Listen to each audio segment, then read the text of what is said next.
Welcome back to Let's Play The Legend of Zelda Ocarina of Time 3D. I'm Brickroad, and this is my co-host, Ice Cold Delicious Pepsi. So delicious. Not sure I deserve it. Alright, let's go ahead and just hop in here. Unfortunately, Ocarina of Time does have one, I don't know that I'd call it a design flaw, but it's something that sticks out to me when I replay the game. Because your first time through the game, if you play the game casually, you're meant to go back and forth in time through like this time conduits here in the Temple of Time by use of the Master Sword. In order to facilitate this, Sheik is about to teach us a song that will teleport us back to the Temple of Time. Because this is one of the 6 temples. Only 5 of the temples that you go to are actually dungeons with bosses and new monsters and things. And that's why we need the Prelude of Light. It goes like this. A-Y, A-Y-X-A. So, oh my god, my voice is not cracked like that since I was 17 years old. That's embarrassing. Clearly, I need some more ice cold delicious Pepsi. I've read or I've heard somewhere that the Temple of Time was supposed to be a dungeon in this game. And I know it is in I think Twilight Princess has a Temple of Time. I think it's the Temple of Time, isn't it? Where you get the Dominion Rod and you bounce those statues around. That's the Temple of Time. I'm not misremembering Twilight Princess, I hope. But the idea is Link can do things to influence the 2 time periods. He can do things as a kid, affect changes in the game world that will remain when he goes back as an adult. And he can learn things as an adult. Ooh, I need to put on my... There we go. Let's put on that shield so I don't accidentally get it burned up. He can learn things as an adult that he can then apply as a kid. We'll see examples of both of those things in this video. In fact, we've already seen a good example of one of those things. As an adult, Link went back to Kakariko Village and learned the Song of Storms by the Man in the Windmill. And the Man in the Windmill said, "Hey, you've got an ocarina just like that kid who came in here 7 years ago and he played this horrible song that broke my windmill and drove me insane." And he taught us the Song of Storms. And now we know the Song of Storms, which means we can go back to the windmill 7 years in the past and play the Song of Storms. And that's actually something we're going to do in the game right now. What's my... I got 30... Sculptaloids. I'm going to turn in some Sculptaloids, I think, and get a bigger wallet.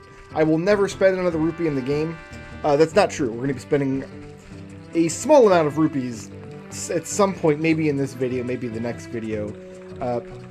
We don't have to buy anything else. And I don't really invest in potion. But we're going to see how the 2 time periods affect each other in this video. That's all this video is going to be about, basically. And the original design intent of the game is that you go back and forth in time over and over again as you learned more about the world and as you tried things out. You'd meet NPCs and you learn something about them and you say, oh, I can go back to the other time period and maybe the NPC will do something different. Or Adult Link will open passages that Kid Link can use to get to those little dirt piles in the ground where he can plant beans and then go back as Adult Link and he has little platforms to ride around to get hearts and things. And I'm not even going to pretend like I know the Song of Storms by heart. It's LRA, LRA. That's right, it's the Lightning Rod Association. I have a mnemonic for it and I forget it anyway.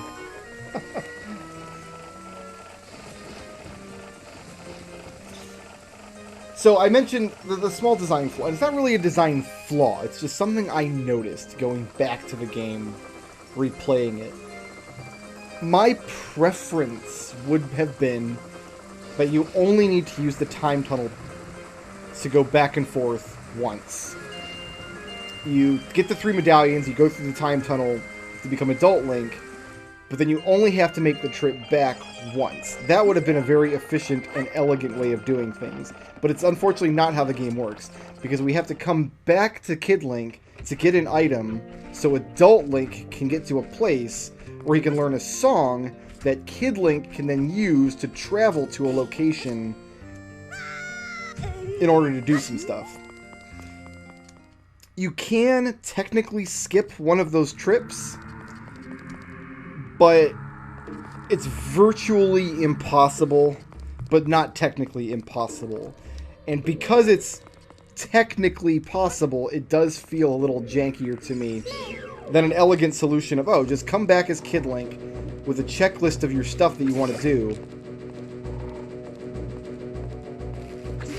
and then you only need to make the trip once.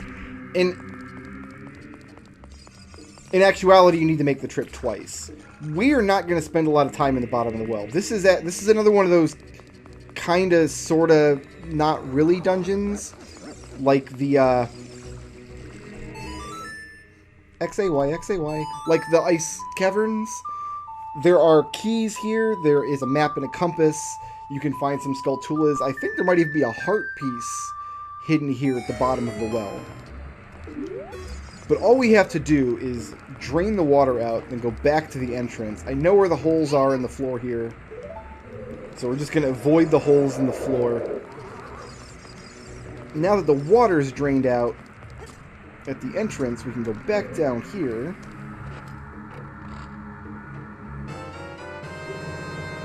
Get this bomb for some reason. There's like lots of little places you can bomb. It's actually a pretty cool dungeon. It's all based around the idea of some of the walls are illusions, and you get an item in this dungeon that helps you see those illusions. I almost got spidered.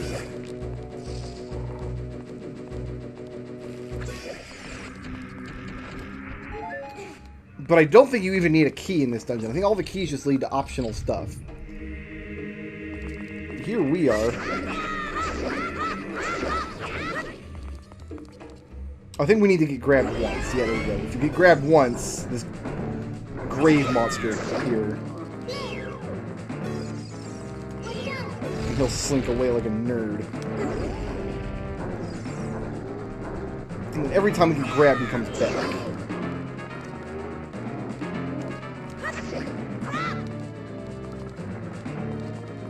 You want some more? No? You're done? Okay. We'll let him slink away for a second here. We'll fight another one of these guys later, and we'll be doing a lot more damage because we'll be Big Link with the big Ron sword. It'll be great. Oh, I was too close. I was too close to the hand. Dude was like, talk to the hand, and Link's like, okay. He's very trusting, little Link. Come on down. There we go.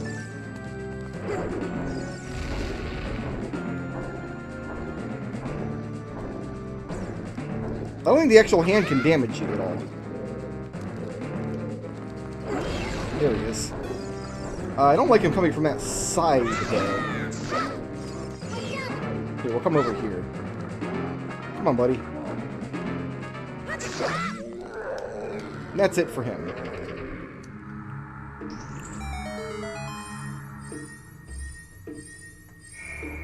And the reason we come into this dungeon is to get the Lens of Truth. It's an item that you can only get from here, and it helps you see invisible things. Or, in the case of this dungeon, invisible holes in things. It shows you which walls you can walk through, what parts of the floor will drop away.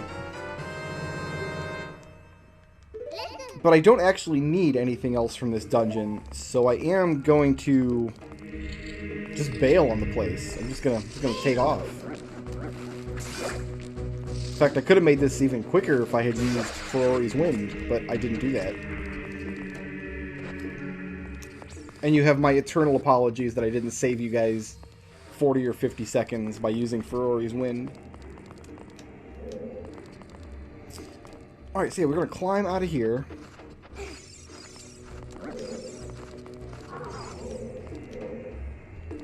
And this is the entrance to the dungeon right here, so we just walk back between these two pots. Spider-Man's gonna get jiggy with it here to finish him off. Let's go turn in some Skulltulas.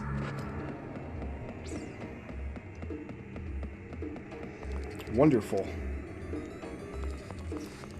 But now we have to go... After we turn in some Skulltulas, we gotta go back to the Temple of Time. So Big Link can make use of this Lens of Truth in a new area of the game that we have not visited yet. That's not true. We visited it once. We visited it once during the Bigoron Sword quest.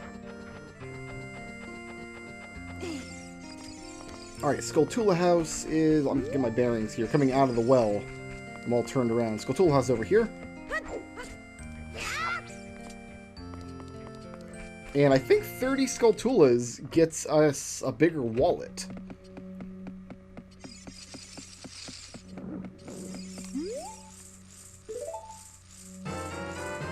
The Giant's Wallet. Now we can carry... I don't know what you could possibly spend 500 rupees on in this game. But we have it now. And that's it for Kid Link. He's all done now. And we will use AYAYXA to warp back to the Temple of Time.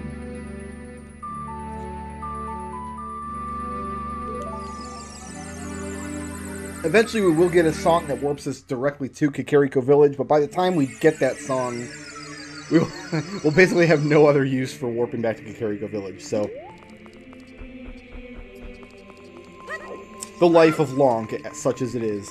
So your first time through the game, you're going to go back and forth in time over and over and over again as you're exploring the world and figuring stuff out and trying stuff out. Like, one of the first things I wanted to do the first time I played this game after I became Big Link was go back as Little Link. The game doesn't actually let you do that. Sheik stands in front of the Master Sword pedestal until you complete... It's either until you complete the Forest Temple or until you complete a temple. I'm not 100% clear on whether the Forest Temple is, by necessity, the first temple you clear. I'm trying to think if you can clear any of the other temples first. I'm pretty sure you need the bow in all of the other temples at least once. I know you need it in the Water Temple at least once. And I think you might need it against the Shadow Temple boss. Spoilers, there's a Shadow Temple in this game. Yeah, I'm not totally sure. Either way, Sheik is standing in front of that pedestal until you have one of the medallions. It's possible that the game forces you to have the, Let's just get Epona out here. No, that's not it. There it is. I'm pretty sure the game makes you get the Forest Medallion first, to make sure you get the hookshot and the bow very early, because you need those items in practically every other dungeon. The hookshot's required to get into the Fire Temple. We're going to go this way, because you have to cross that little lava pit. It's required a lot in the Water Temple, and we're doing the temples a little bit out of order, but... Shadow Temple doesn't open up until you complete 3 of the other temples. I don't think it matters what 3.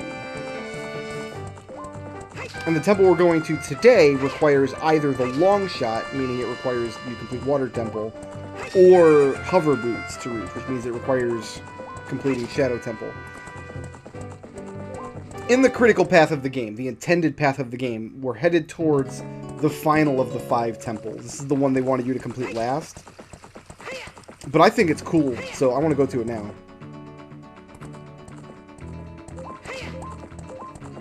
Which means we're going to go into Gerudo Valley, and we're going to get captured a lot in Gerudo Fortress. It's just going to happen. So, this is the other of the game's kind of forced stealth segments. The first being in Hyrule Castle in the beginning, which was kind of like a goofy and easy kind of thing. And this isn't really difficult as far as not being spotted.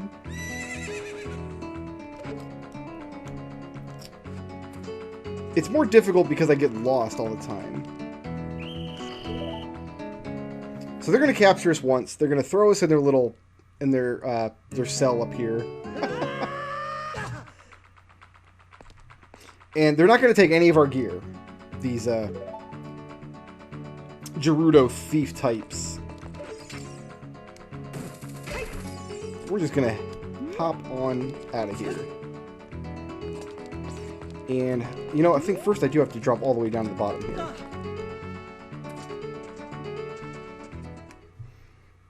And hopefully... Yeah, this is one of the locked rooms. We have to find 4 of these, like, locked rooms. And I don't know my way through here. I'm just going to kind of wander around randomly and go into doors. And hope that we actually find them. Okay. Why are you somersaulting away from me, woman? Just waiting for you to attack so I can get my counter on. There we go.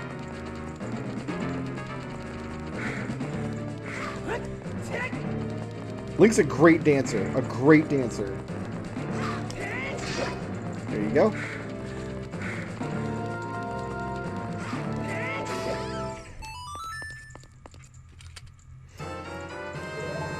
So I don't know if you'd call this like a little pseudo dungeon. It is kind of like a maze, and you do require keys, and there is this kind of very simple combat challenge when you fight off the Gerudo swashbucklers, but don't know that I would count this amongst the game's dungeons. You know what I mean?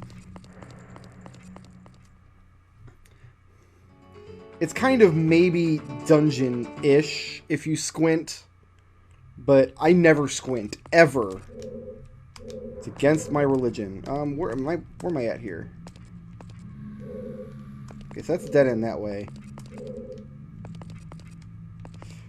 I think there's going to be a Gerudo lady coming across over here.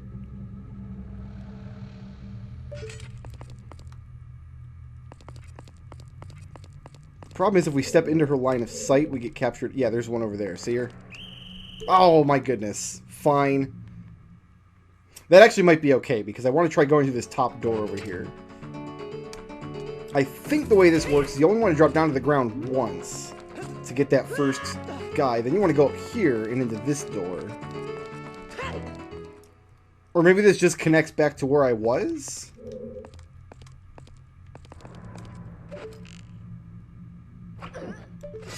It's okay, she's just knocked out, don't worry. There was another one around the corner. She was around the... Yeah, she was over there. I couldn't see her because I'm dumb. Uh-oh. That's not what I... Well, you know what? Whatever. Fine. We'll go in this door. We'll see where this goes.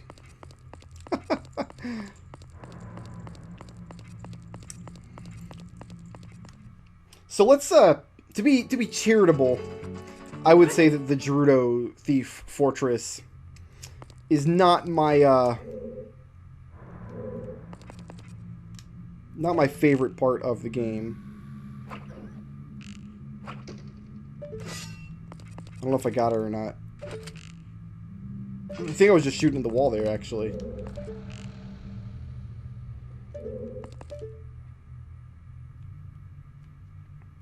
Maybe I did get her. Where does this entrance put me here? Is this the... up here? Let's shoot her. Okay.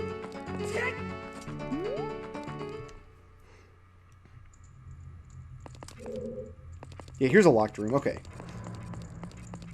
I think I usually enter this locked room from the other side, though, so I might be going through here backwards. Or sidewards. That'd be strange. Sidewards, right? Or upwards. I had a copy of Upwards when I was a kid. Upwards, if you don't know, it's a board game, kind of like similar to Scrabble. Except instead of little wooden tiles, your squares are these plasticky pieces that are kind of beveled around the edge, so you can stack them one on top of each other, kind of like little plasticky, kind of defunct Lego pieces, almost.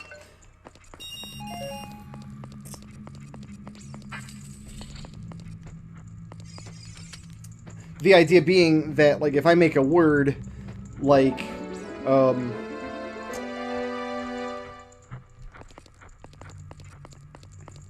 like, say I make the word war, W-A-R, okay? And you have two L's, you can turn that into the word wall by playing one L on top of my R and then the next L next door to it. Does that make sense? Because you're like covering up my R. So now it's not war anymore, it's wall. Right? Okay. This room I think I can just go straight across.